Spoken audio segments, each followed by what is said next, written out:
इफ्तार साहब, जावेद इफ्तार साहब, Indian national Congress जनाब राहुल गांधी जी रखने से पहले मेरे जो 99,000 परिवार के लोग हैं मेरी कॉन्स्टिट्यूएंसी के, उनसे मैं कहूंगा कि मैं माजरत चाहता हूं क्योंकि मुझे इस प्रोग्राम का नहीं पता है, और जैसे ही सोशल मीडिया पे ये प्रोग्राम वायरल होगा बड़े सारे लोग मुझसे नाराज होंगे कि हमें क्यों नहीं बताया गया। तो मैं उनसे माजरत ख्वाह हूं क्योंकि मुझे भी इस प्रोग्राम का नहीं पता था, और शायद मेरे साथियों ने शॉर्ट नोटिस पे ये कुछ हमारे जो चीदा वर्कर जो हमारे चीदा साथी हैं उनको फोन कॉल पे बताया, इसके लिए कोई इनविटेशन नहीं दिया, और जो साथी यहाँ नहीं पहुंच पाए और जिनको नहीं पता चला उनको भी मैं उनसे माजरत ख्वाह हूं क्योंकि मुझे इस बात का इल्म नहीं था। अगर इल्म होता तो मैं जरूर उनको अपील करता या उनको फोन करके बताता। साथियों, जितने भी मेरे यहाँ बैठे हैं, आप मेरे सर का ताज हो। जिस दिन से मुझे मैंडेट मिला आपने दिन रात एक की, आपको हर तरह की लालच दी गई, आप पे प्रेशर भी था, दबाव भी था, पैसे का भी, पावर का भी, लेकिन आप एक चट्टान की तरह मेरे साथ खड़े रहे, और आपने मुझ जैसे एक आम परिवार के व्यक्ति को, एक आम परिवार के बच्चे को आपने असेंबली में भेजा। इसके लिए मैं आपका बहुत शुक्रगुजार हूं। मेरी ताकत असल में आप लोग हैं। आपके साथ जब मैं मिलता हूं, मैं सच आपको बताऊं, जब मैं असेंबली में था और मैं जब रात को सोने लगता था, मैं सोचता था कि आपने मुझे जिम्मेदारी दी है, और इस जिम्मेदारी को निभाने के लिए मैं पूरी कोशिश करता था कि किसी वर्ग को, कोई वर्ग ऐसा ना रहे जिसकी मैं बात ना कर पाऊं। और ये आपकी ताकत है, आपका प्यार है, जिसकी वजह से मैंने कोशिश की। और जो असल मकसद होता है एक एमएलए का, क्योंकि एमएलए का मतलब होता है मेंबर ऑफ लेजिस्लेटिव असेंबली। हम कहते हैं कि हम एमएलए को असेंबली में भेजते हैं, और असेंबली एक फोरम होती है जहां आपकी बात को उठाना पड़ता है, और असेंबली के बाहर अगर हम बात करेंगे वो रिकॉर्ड में नहीं आती, लेकिन जब हम असेंबली के अंदर कोई बात करते हैं, आप 50 साल के बाद भी आप रिकॉर्ड खोल के देख सकते हैं कि उसमें क्या आपके एमएलए ने कहा। आज से 50 साल पहले आपके किस एमएलए ने क्या बात की थी, आप अगर आज भी रिकॉर्ड निकालोगे तो आपको पता चलेगा कि आपके एमएलए ने आपके कौन से मुद्दे उठाए, मैंने क्या बातें की। उसके लिए मैं कल प्रेस कॉन्फ्रेंस करूंगा, और उसका क्या रद्द अमल रहेगा वो अलग से एक प्रेस कॉन्फ्रेंस में मीडिया बंधुओं से, अपने साथियों के साथ बात करूंगा, और उनके फीडबैक लूंगा कि लोगों का क्या फीडबैक है।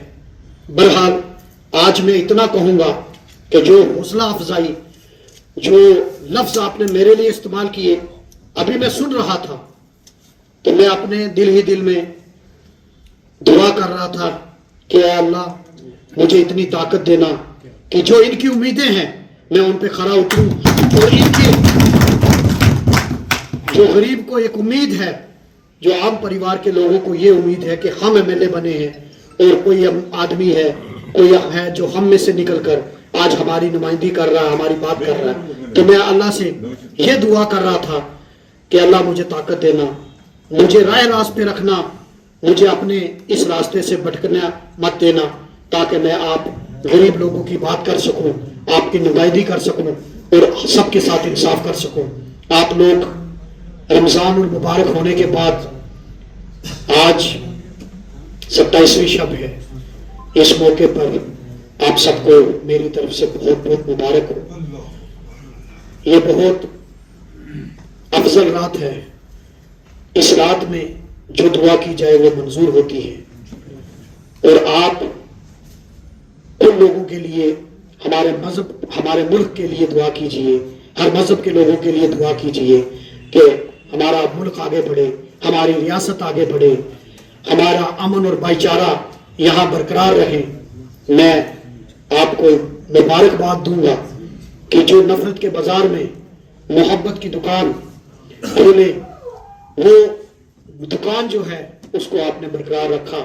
आज यहाँ मैं देखता हूँ मेरे सरदार कम्युनिटी के लोग, मेरे हिंदू कम्युनिटी के लोग, मेरे मुस्लिम कम्युनिटी के लोग और हर जात और हर मजहब का आदमी यहाँ बैठा है। यही मेरी ताकत है, यही असली रजौरी है, यही असली नवरात्रे भी आने वाले हैं। अभी रमजान चल रहा है, ईद होगी और उसके बाद बीच में नवरात्रे भी हमारे बहुत जल्द स्टार्ट होने वाले हैं। मैं नवरात्रे के शुभ अवसर पर अपने तमाम भाइयों को मुबारकबाद देना चाहता हूं। और जिस तरीके से हमने, चाहे श्री गुरु रविदास जयंती हो, चाहे हमारी शिवरात्रि हो, चाहे हमारा रमजान का महीना हो, चाहे होली मिलन हो, चाहे ईद मिलन हो या नवरात्रे हो, हम सब मिलकर प्यार और मोहब्बत से, जिस तरीके से आपने यहाँ एक सेकुलरिज्म और एक नफरत के बाजार में मोहब्बत की दुकान खोली है, इस दुकान को हम और आगे बढ़ाएंगे और उन लोगों को पैगाम देते हैं कि आपको हम ये गुलदस्ता, नफरत के बाजार में मोहब्बत की दुकान का गुलदस्ता हम आपको बर्बाद नहीं करने देंगे। हम इस रजौरी अमन और भाईचारे के लिए जानी जाती है। हम सब धर्मों, सब मजहब के लोगों को साथ लेकर इसी तरीके से आगे बढ़ेंगे। आप लोग रमजान में रोजा रख के यहाँ आए, इसके लिए बहुत बहुत शुक्रिया।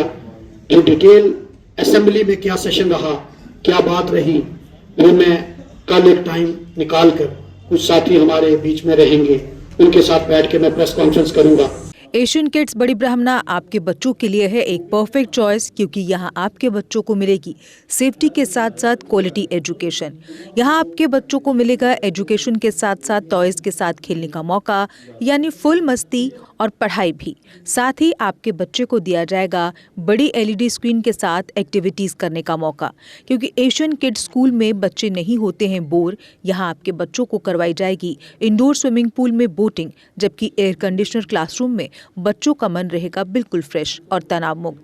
पढ़ाई के साथ साथ बच्चों को खेल गतिविधियों में भी एशियन किड्स करता है शामिल, ताकि बच्चे हर क्षेत्र के लिए रहें तैयार। यहाँ हम मात्र आपके बच्चों को एजुकेशन ही नहीं देते, बल्कि उनके हुनर को भी पहचान देते हैं। रंगारंग कार्यक्रम और बड़ा इंडोर ऑडिटोरियम जहां होती रहती हैं कई प्रकार की एक्टिविटीज़। हम आपके बच्चों को एक सोल्जर की तरह भविष्य की चुनौतियों के लिए करते हैं तैयार, जबकि हर क्षेत्र से आपके बच्चों को स्कूल तक लाने के लिए हमारे पास है बेहतरीन ट्रांसपोर्ट फैसिलिटीज़। और आपके बच्चे की सुरक्षा को देखते हुए पूरे स्कूल परिसर को CCTV सर्विलांस से किया गया है लैस, ताकि आप पूरी तरह से तनाव मुक्त होकर बच्चों को शिक्षा लेने दें। तो फिर किस बात की है देर, आज ही एशियन किड्स में विजिट करें, क्योंकि हमारे यहाँ एडमिशन ओपन हो चुके हैं और लिमिटेड सीट्स ही अवेलेबल है। हमारा पता है Asian kids near Bharati public school, Bari Brahmana. Mobile number 7006135171 9149725087। मैं managing director Asian kids fresher बच्चों के पेरेंट्स से खास तौर पर अपील करना चाहूँगा कि वो अपने बच्चों की एडमिशन कराने से पहले एक बार एशियन किड्स जरूर विजिट करें, आपको अच्छा लगेगा। थैंक यू, धन्यवाद। जम्मू कश्मीर की खबरों के लिए जुड़े रहिए JK अपडेट के साथ।